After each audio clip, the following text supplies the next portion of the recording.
Bienvenidos a su programa Miradas. En la sección de la entrevista tenemos como invitada a la licenciada Senia Hernández, directora ejecutiva de la Fundación DTJ, instancia con 10 años de existencia. Senia Hernández también es una de las especialistas en temas de transparencia y anticorrupción que lleva una larga trayectoria en nuestro país. Licenciada Hernández, bienvenida. Gracias, Olga, un gusto, de verdad, un gusto a quienes nos ven, nos escuchan y bueno, gracias por la invitación. Cómo no, un gusto tenerla acá con nosotros. Licenciada Hernández, desde la Fundación DTJ, ¿cuál es el panorama país que se ve en el tema de transparencia a propósito de los 2 años de gobierno del presidente Nayib Bukele? Desde DTJ, en una serie de entrevistas o en conferencias de prensa hemos hecho saber que los 2 años de este gobierno en tema de transparencia es desalentador. Es desalentador el panorama que estamos viendo en esta materia, porque vamos viendo cada vez más acciones que unidas unas con otras, más bien nos dan indicios que realmente es una política de opacidad y no una política de promoción de cultura de transparencia. Y nos referimos a una política de esta manera, no porque esté en un papel, no porque se ha creado y quiere dejarse toda como una data, algo que pueda como verificarse. Al contrario, para el tema de opacidad lo que vemos es que por supuesto que necesita ocultarse e irse haciendo de una manera que no se vea que es algo que ya está determinado y que simplemente se va a ir practicando poco a poco. Pero si lo vemos con acciones concretas como por ejemplo la toma de un instituto de acceso a información, y cuando hablamos de esta manera es colocar personas que sean afines a este gobierno, y algunos, por ejemplo, la comisionada Roxana Soriano, que ha formado parte del partido Nuevas Ideas. Entonces hay una vinculación formal y material para favorecer a este gobierno, por ejemplo. Luego ves cada persona creo que lo puede ver desde su punto de vista, y aquel que no lo quiera ver es que porque puede que no le esté preocupando realmente la transparencia y la popularidad del mismo presidente, lo embarga, lo está absorbiendo, ¿verdad? Pero vemos también, por ejemplo, promulgaciones de leyes como la ley Alaví, una ley que habla acerca de que lo que trata es proteger y dar una impunidad, abrazar con una impunidad a diversos funcionarios. Bueno, vemos una sala de lo constitucional que ha sido ahora cooptada, una fiscalía, en el caso de que ya no es que sea afín, sino que es impuesta por este gobierno y corre el riesgo que aquellos casos que la CICIES le trasladó, bueno, ahora ya no sean investigados porque afectan a funcionarios de este gobierno. Retomando uno de los elementos que usted ha señalado, licenciada Hernández, la famosa ley Alaví que se le ha denominado, realmente este cuerpo normativo a quienes beneficia y por qué se emite justo en este contexto donde a nivel de la comunidad internacional se habla de transparentar toda la información relacionada con la pandemia del COVID-19. Bueno, veamos, y creo que acá es importante que la población vaya tomando esto, ¿verdad? Ir haciendo ese análisis crítico. Una cosa es estar de acuerdo con un partido de gobierno, pero otra cosa muy distinta es que la ciudadanía no le preocupe exigirle transparencia a ese partido de gobierno.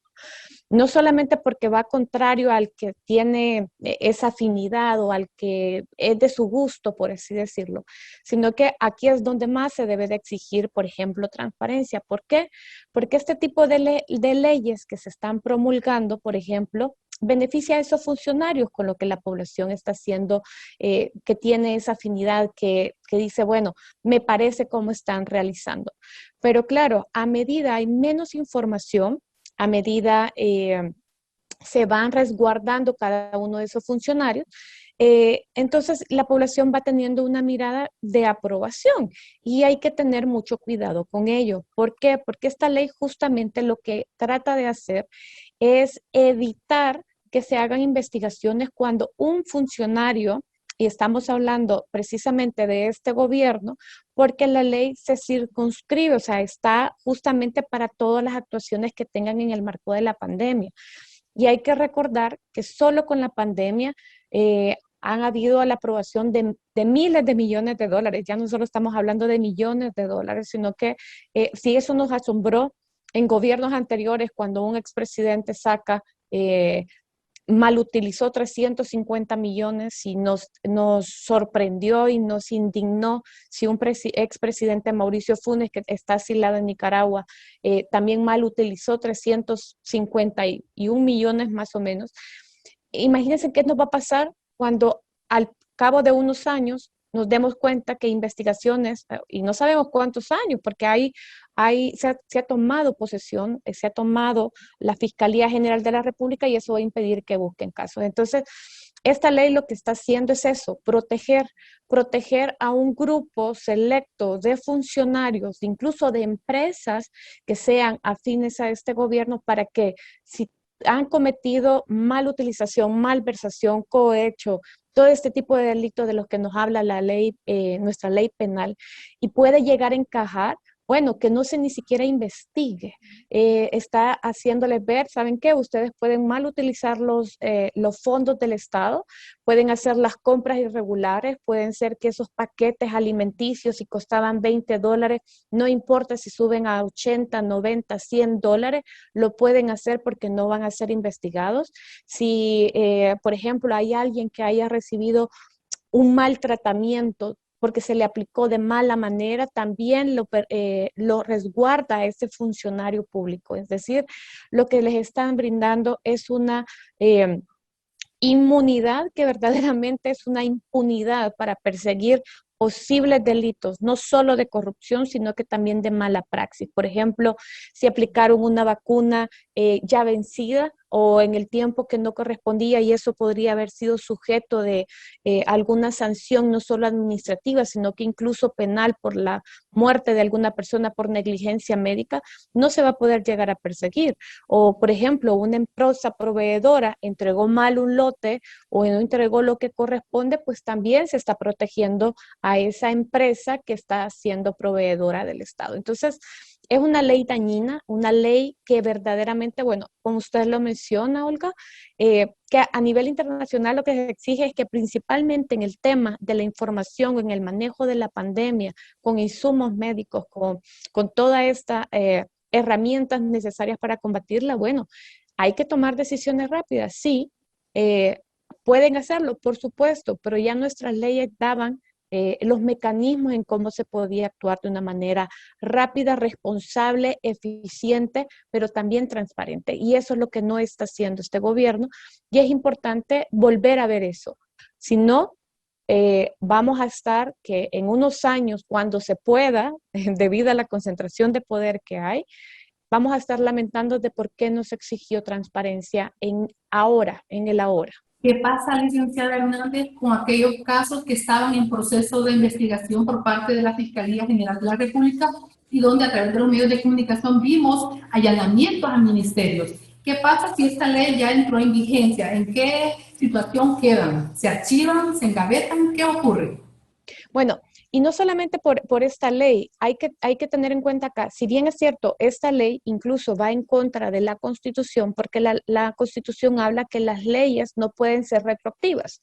Hay un único beneficio que es lo que permite nuestra Constitución, y es que cuando es una ley aplicable a alguien que ya ha sido condenado y él le beneficia, es la única. En este caso, como son para investigación, primero la ley tiene esa parte que si tuviéramos una sala de lo constitucional a favor de la ciudadanía, se podría interponer un recurso de inconstitucionalidad para que esa ley no se aplique, por ejemplo. Lastimosamente no lo tenemos porque es una sala de lo constitucional que está impuesta por el mismo gobierno. Entonces, ya descartando esto, ¿qué sucede? La misma ley sí puede ser aplicada, aunque no debería de serlo, y lo que hace es que no se van a investigar este tipo de casos. Los manda, por así decirlo, bueno, a engavetarlos, a guardarlos, a que se pierdan y no dar mayor continuidad. Eso manda la ley, pero ¿qué pasa también? La fiscalía va a seguir ese mismo juego. ¿Por qué? Porque es una fiscalía también impuesta, que tiene que responder al mismo gobierno.